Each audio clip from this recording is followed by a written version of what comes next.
everybody. Welcome back to another episode of Kavanaugh's Corner. Just want to say first and foremost that I appreciate you guys hanging in there. I basically decided to take a little time off. I needed a little time to myself, and plus 4K Blu-rays and some of the stuff that I review on the channel here have been getting pretty hard to get. There's been a lot of supply chain issues out there. A lot of movies that I had ordered just did not come in. They got really delayed. I just recently got all 5 of the Halloween movies that came out in 4K. They finally came in just a few days ago.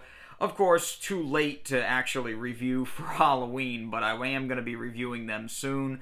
I might actually do just one giant video where I review all 5 movies. So that may be coming up soon, but first and foremost, I want to review a movie today that I absolutely love, and it's kind of an interesting one because this movie has actually been out on Blu-ray for a while, and the Blu-ray was really, really fantastic, and I did review it on the channel here of quite a while ago, but today I want to talk about the all-new 4K Blu-ray of The Silence of the Lambs, the Jonathan Demme film. Basically won all the major Oscars the year it came out. This is just a phenomenal film, and we're going to compare it today to the Criterion Blu-ray here in my other hand. And we're going to talk about, is this new 4K really worth the money? How's the picture quality? How's the audio quality? And really, what's the big difference between the 4K here and the older Criterion Blu-ray here? So first and foremost, starting off with the picture quality on the new Kino Lorber 4K disc here. The picture quality on this is absolutely fantastic. I have to say, this is a beautiful 4K Blu-ray here. The picture quality on it is really fantastic. Honestly, the detail level on this is super high.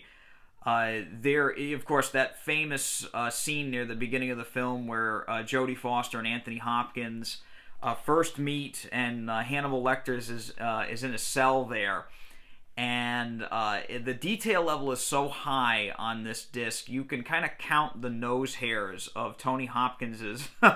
He looks up in the smell, and you can see right up his nose, and it is that high.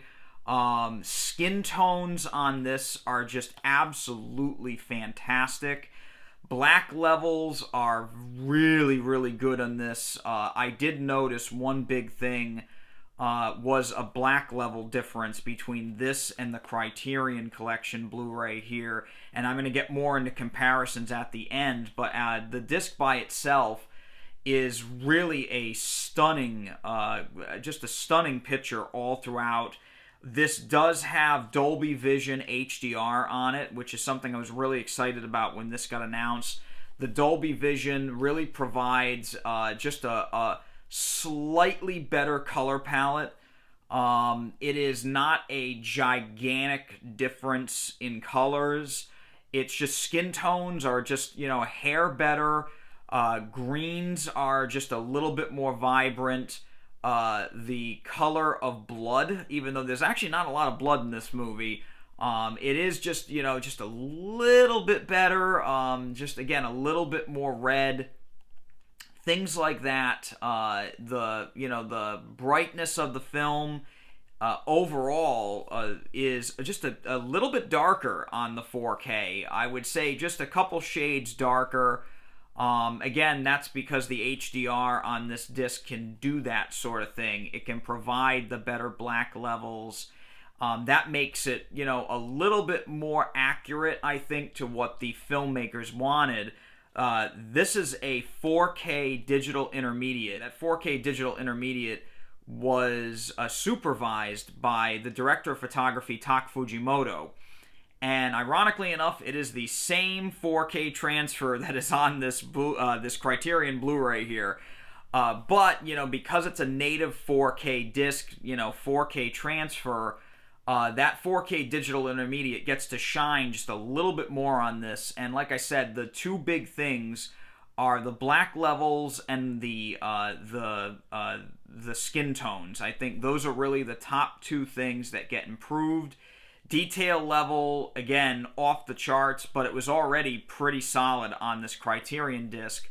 But it's still really a standout disc in terms of picture quality. It is fantastic. Honestly, the movie looks pretty much perfect. I did not detect any sort of issues at all. There is grain in the picture. It was shot on film. It is not a grain that gets extraordinarily heavy. It is there throughout the film, but it is a light to medium layer of grain, and I think it really just adds to the overall aesthetic of the film. I think it looks really, really fantastic, and that 4K transfer really gets to shine on this disc in more ways than one. Now, in terms of audio quality, the audio quality on the disc is pretty much exactly the same as what we had before. It's the same 2.0 DTS master audio. It's a stereo mix. That's the original audio track that the movie came out with. There's also a newer 5.1 track. I listened to the 5.1 track. I thought it was very well done. However, if you're a purist, you probably want to stick with the original stereo. Either way you go, the audio is fantastic. The music sounds amazing. The surrounds, again, the surrounds are not really used extremely much. It's not really used much. They're used all right. This is not a movie that really needs a 5.1 track, crazy enough. It's just not. But it does lend a little bit more ambiance to the film. But I did like it. I thought it was great. I thought the stereo track was fantastic. I didn't hear any issues with it at all. It really just depends on your preference.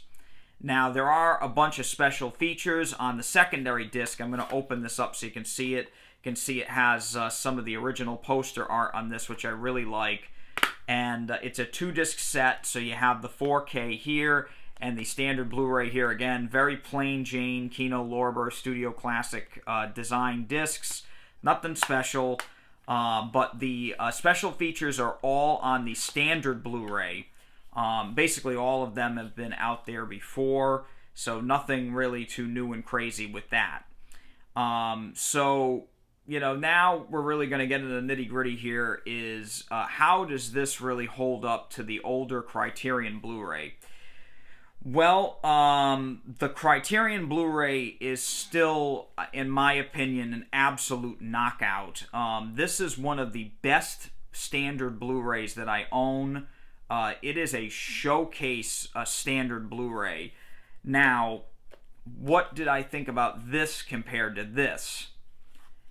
I really, really like this 4K disc. I think it's phenomenal on its own. However, if you compare it to the Criterion Blu-ray, you'd really be hard-pressed to find a ton of differences if you don't know what you're looking for. I have to say, putting these two side by side, switching back and forth, it was really hard to see some of the differences. I'm not going to lie. It looked great, don't get me wrong. It looked outstanding. But, again, this is still an absolutely phenomenal Blu-ray disc from Criterion here. And it is the exact same transfer, just without the HDR. And, again, if you're watching this disc upscaled to 4K like I have in the past, really the only thing you really lose is some of the more vibrant colors. The black levels are still really solid. They're just a hair better on this one. They're really good. You want to see it on a true 4K disc with the Dolby Vision HDR and everything. You go with this, okay? If you already have this Criterion disc and you're not really looking for a huge, if you're just looking for a small step up, you could go with this. In all honesty, though, if you already have this, I mean, it's a hard sell to get this disc here. This also has like the booklet and everything, and of course the absolutely phenomenal Criterion packaging. But I mean, in the end, if you got this guy, it's not gonna be a huge differential. I can't say to run out and get this if you've already got this. I just can't. I wish I could, but I can't.